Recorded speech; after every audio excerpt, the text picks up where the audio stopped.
See, with takes ownership of the struggle and accepts it as no other way. Where with takes ownership, for takes on the shift. And so when things shift, they step forward and fight to find the options. There is a psychological difference between living with and living for. So if I said something to you, say these words, I gotta live with it. And then what your mind's gonna wander off, man. It's gonna depict a story that you've said this before. It's gonna always match it up. And the narrative is gonna go along with some sort of defeat, some sort of lack, some sort of part that you're helpless. It is what it is, man. I gotta live with it, right? Now, how do you feel when you say that? I gotta live with it. You don't feel like you got many options, do you? You don't feel like, man, you can take on the world. You feel like the world just took on you and just buried you instantly when you say, I gotta live with it. Because when you couple the word live with, you're coupling it with hardship. And so the hardship, when you say I gotta live with it, you take on the ownership of of whatever hardship that you're facing, whatever adversity that you're facing, and you shift from a point of power to weak acceptance. See, nothing happens unless you accept it.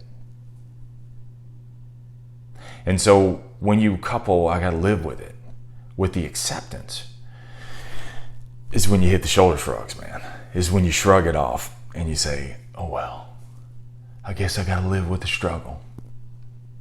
It's all bull, man.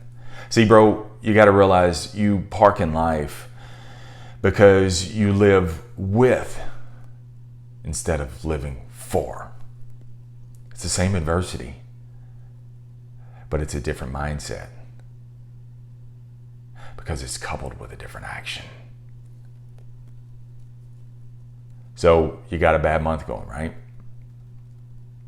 So when you say, I got a bad month, you say, oh, I got to live with it. I got to try to figure something out.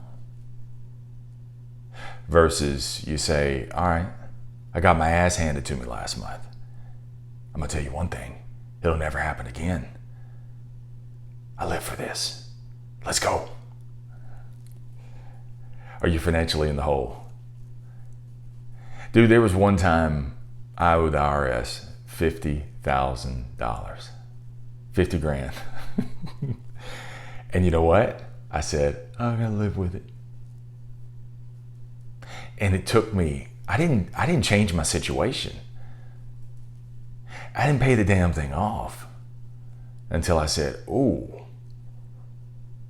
I live for this. Let's go. Was I scared? Yeah. Was I doubtful? Yeah. But your whole mind shifts, man. Whatever you're facing, when you sit there and say, I live with it or I live for it. Let's go. So if you're financially in the hole, man, and I've been in that situation many times, you can sit there and say, I got to live with it. Hopefully I can make minimum payments.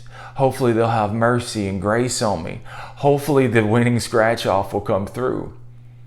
And one day I'll pay it off. Or you say, oh my God, I have no idea how I'm gonna come up with this kind of money. I don't know how I'm gonna come up with it. But I know two things. 3. I got skills, I got talent, I got effort. And if I put those things to work, I'll find my options. Do you sense the difference, bro? Just sit there. Anytime, man, you feel fearful, change it from I gotta live with it, because that's what your mind's trying to do. One and done.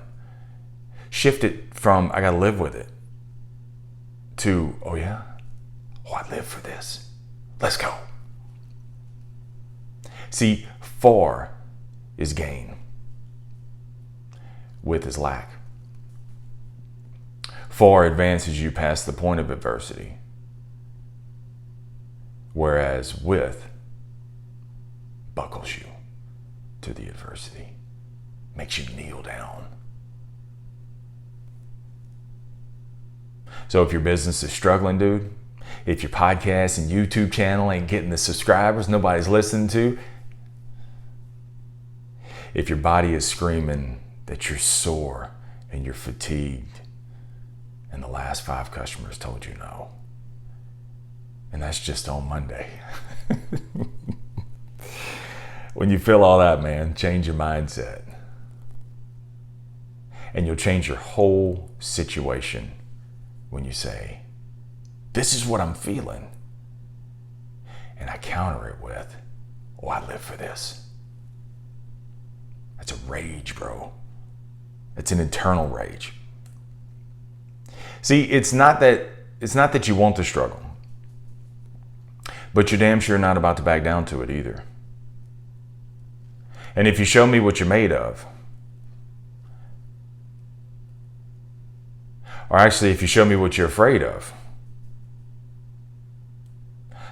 I'll show you what you're made of or what you're made for.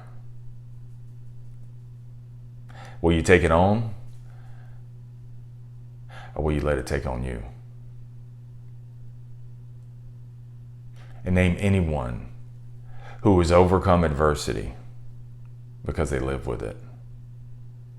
Not a damn soul. See, no actor or no athlete has ever made a comeback. No entrepreneur has been on the doorstep of failure. And no top producer has ever triumphed because they lived with the situation they were facing. They are where they are today because even though they were scared as hell, dude, even though they were running out of time and they had no plan B, they courageously pushed past the emotions of the moment. They said, move. And they stepped into the arena and said, let's go. I'm made for this. See, Width takes ownership of the struggle and accepts it as no other way. Where Width takes ownership, Far takes on the shift. And so when things shift, they step forward and fight to find the options. So when you feel the uncertainty creep in, man, and the voices of doubt start to ring out, and when you have the don't wants, man, you don't want to catch the next customer. You don't want to get out of bed and go work out. You don't want to make that call because it seems overwhelming. Before you back down to the emotions, push forward in the action by saying, I live for this. And then take action and you'll take flight. Because I want you to go earn your E today. Go earn your E. See, the E on the end of for, the F-O-R, when you earn your E and it turns to F-O-R-E, that's when you look at those that are ahead of you and you yell out, for. That lets them know, man, you're incoming. Because I live for this. Remember, never settle. Keep selling your way through life, no matter what. Stay in the sales life.